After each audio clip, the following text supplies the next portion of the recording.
आदि जलाती। सभी सम्मानित साथियों को सादर जय भीम, नमो बुद्धाय। आज गैरगढ़ कल्याण सत्संग के 36वें दिवस में डॉक्टर भीमराव अम्बेडकर साहब जी द्वारा लिखित धर्म बुद्ध एंड धम्मा के 36वें दिवस में आज का जो वचन है उसमें बुद्ध और उनके ऋषियों के द्वारा संवाद होता है। पिछले भाग में बताया गया कि जितने भी वैदिक ऋषि थे उन्होंने अलग अलग तरह से सृष्टि उत्पत्ति, अस्तित्व में विद्यमान भगवान ईश्वर के बारे में चर्चा करते हुए कर्म कांड को महत्व देते हुए उन्होंने किया।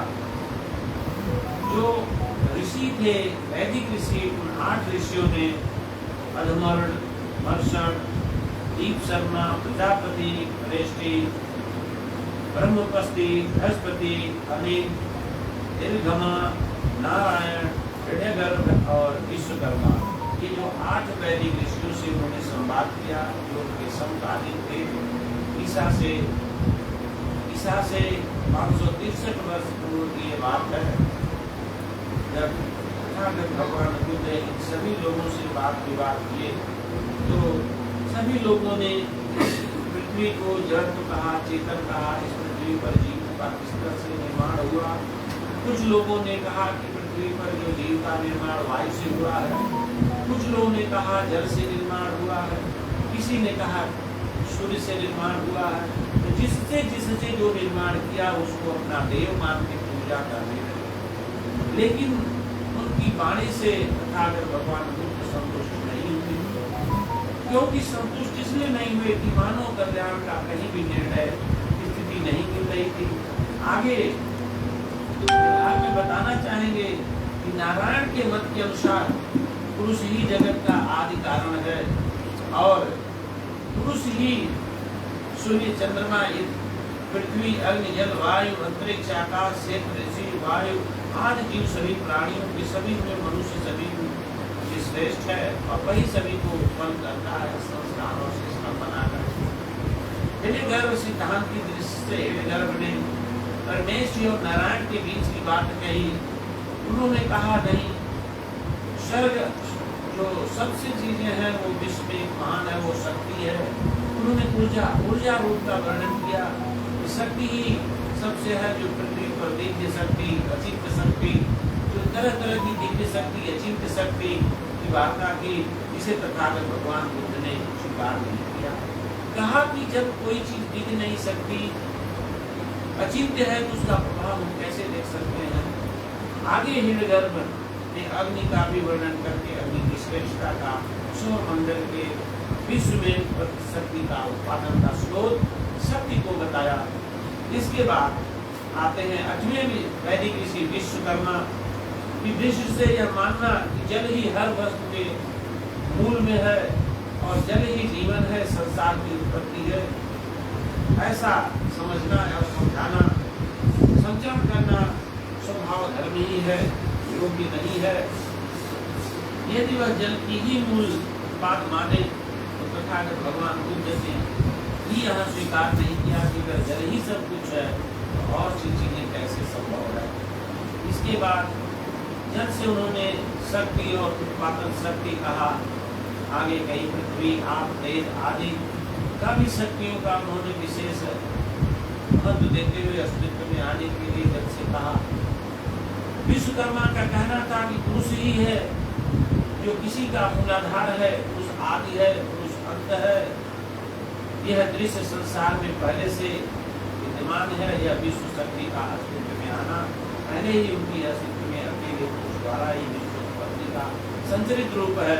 पुरुष ही के साथ है जो केवल एकमात्र अजर और अमर है, इस पर सबसे ज्यादा चीजों का निवास है, वही है इसमें चेतन की महानता है, उनमें सामर्थ्यवान है, महान है, उनके अंदर सर्वगुण संपन्न है। इसलिए पुरुष ही सभी तरह की सृष्टि के निर्माण में प्राथमिक है। इनकी बातें सबके सुनने के बाद भी भगवान बुद्ध ने के सामने उन्होंने कहा कि पुरुष ही निर्माण करता है और पिता की हैसियत से उत्पन्न करता है और यमराज की हैसियत से मारता है, जैसा विश्वकर्मा ने वैदिक ऋषि ने तथागत भगवान बुद्ध के सामने बनावट करके रखा।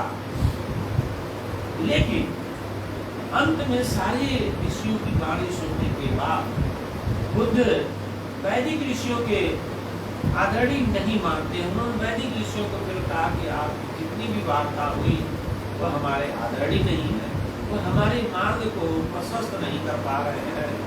वह उनमें से कोई 10 ही ऋषियों ने सर्वाधिक प्राचीन और मंत्र रचयिता मानते हुए कहा कि अगर मंत्र ही सब कुछ शक्ति का निर्माण करता है, मंत्र से सभी संभव हो सकता है, तो व्यक्ति को कर्म करने की क्या जरूरत है। देखिए, मंत्र उच्चारण वैदिक धर्म ग्रंथ, वैदिक जितनी भी चीजें हैं वह परिप्रेक्ष्य में साक्ष्य और धर्म के रूप में मानव कल्याणकारी कैसे हो सकता। अगर कोई लिखी हुई पुस्तक से, लिखे हुए ज्ञान से अगर सब कुछ संभव हो सकता, तो व्यक्ति बिना कर्म किए मंत्र पढ़े क्या संभव है। उन्होंने हर तरह से वैदिक ऋषियों के धार्मिक ग्रंथों को, जितनी भी रचनाएं हैं ऋषियों द्वारा, उनके मंत्रों में ऐसा कुछ नहीं दिखाई दिया उनको कि जो मानव के नैतिक उत्थान में सहायक हो सके। हाँ, अगर देखा जाए तो उनका स्वयं का उत्थान हो जाता है, जो मंत्र के रूप में भय दिखा करके जनता से अपनी जीविका चलाने का साधन एक दिखता जरूर है, लेकिन मानव कल्याणकारी नहीं है, बल्कि मानव विहीनकारी है, विनाशकारी है। बुद्ध की दृष्टि से वेद भालू के पेड़ की तरह निष्प्रयोजन थे। उनके जितने भी वेद पुराण है वह सब भालू के पेड़ की तरह है, वह कभी भी उड़ सकते, नष्ट हो सकते हैं। इसलिए बुद्ध ने वेदों को केवल योग्य नहीं समझा, उनमें कुछ सीखा जा सकता है, वह ग्रहण किया जा सकता है, लेकिन संपूर्ण मानना संभव नहीं है। इसी प्रकार बुद्ध के वैदिक ऋषियों के दर्शन से भी कुछ सार नहीं निकला दिखाई दिया। निसंदेह उन्हें ऋषियों को सत्य की खोज थी, पर अलग अलग खोज उन्हें दिग्भ्रमित कर रही थी। तर्क संगत ज्ञान की खोज नहीं दिख रही थी। वे उसे अंधेरे में टटोल रहे थे, क्योंकि उन्हें सत्य नहीं मिला, जिस सत्य के मानव कल्याणकारी सत्य की खोज कर रहे थे। इसी प्रकार उन्होंने स्वर्ग जाने की बात कही और पुनर्जन्म की बात कही, तो साथियों ये समझने का विषय है। बुद्ध ने क्या कि अगर व्यक्ति स्वर्ग गया तो जन्म किसका हुआ, और जब जन्म हुआ तो स्वर्ग कैसे गया। यह सोचने का विषय है कि जब व्यक्ति स्वर्ग में चला गया तो पुनर्जन्म किसका हुआ। इसलिए वो इस बात से संतुष्ट नहीं थे। यह व्यक्ति के मनोदशा को सिर्फ शांति देते हैं और ठगने का रास्ता तय करते हैं। इसलिए वो इस बात से संभव ज्ञान की बोध नहीं हुआ। उनके सिद्धांत मानसिक पुराण है, उनके तर्क और यथार्थ किसी बात का कोई संबंध नहीं है।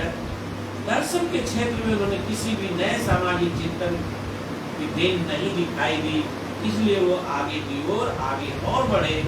और इसलिए उन्होंने वैदिक ऋषियों के दर्शन को बेकार जान उनकी संपूर्ण रूप से अवहेलना करके उन्हें तिरस्कृत कर दिया कि जो अभी मुझे ऋषि मिले यह किसी कारण और किसी योग्य नहीं है। और इसके बाद उन्होंने वैदिक दर्शन के बाद उन्होंने अगले दर्शन की ओर प्रचलित किया कि हमारे सामने और भी दर्शन है, जैसे कपिल वस्तु में कपिल दर्शन है। अगले हम एपिसोड में हम आपको ये बताएंगे कि कपिल दर्शन के माध्यम से वो जाते हैं कि क्या सीख मिलती है। इसलिए साथियों, भगवान बुद्ध विश्व के ऐसे वैज्ञानिक थे, उन्होंने दुनिया के सारे धर्म ग्रंथों को नकारा है, क्योंकि जो मानव कल्याणकारी नहीं है वह दर्शन सत्य नहीं है। उन्होंने कहा कि हम मुक्ति दे सकते हैं, स्वर्ग नहीं दे सकते, मुक्ति नहीं दे सकते, हम मार्ग दे सकते हैं, लेकिन लोग अगर आपको स्वर्ग नरक पाप पुण्य से मुक्ति दिला रहे हैं, यह ब्रह्म विद्या है, फल विद्या है, लेकिन कल्याणकारी विद्या नहीं है। इस बात को हम सभी धर्म बंधुओं से कहेंगे कि इस धर्म ग्रंथ को समझते हुए विश्व गुरु तथागत भगवान बुद्ध की वाणी पर अमल करिए और पाखंड से मुक्त रहिए। अपने समय, अपना पैसा, आपसी लड़ाई, धार्मिक पाखंडों से मुक्त होने का एक रास्ता है जो भगवान बुद्ध का रास्ता है, जिसे अम्बेडकर साहब ने स्वीकारा है। तो हमें आंख मूंद के स्वीकारना चाहिए कि जो व्यक्ति अपनी सारी चर्चा औलाद परिवार होने के बाद अगर किसी को देखता है तो वह व्यक्ति वह इतना महान होता है कि वह कभी किसी का बुरा नहीं चाहेगा। जो व्यक्ति अपना लाभ लेते हुए किसी का भला चाहेगा वह व्यक्ति 100% सत्य नहीं साबित हो सकता है, वह कहीं न कहीं अधूरा रहेगा, क्योंकि उसे मोह माया जकड़ी रहेगी। इन शब्दों के साथ आज के इस परिदृश्य में आज तक सभी बंधुओं को बैकवर्ड कल्याण सत्संग में सभी का कल्याण हो, मंगल हो, भगवान बुद्ध की कृपा बनी रहे। सभी को नमस्कार, नमो बुद्धाय, जय भीम, जय भारत की संविधान।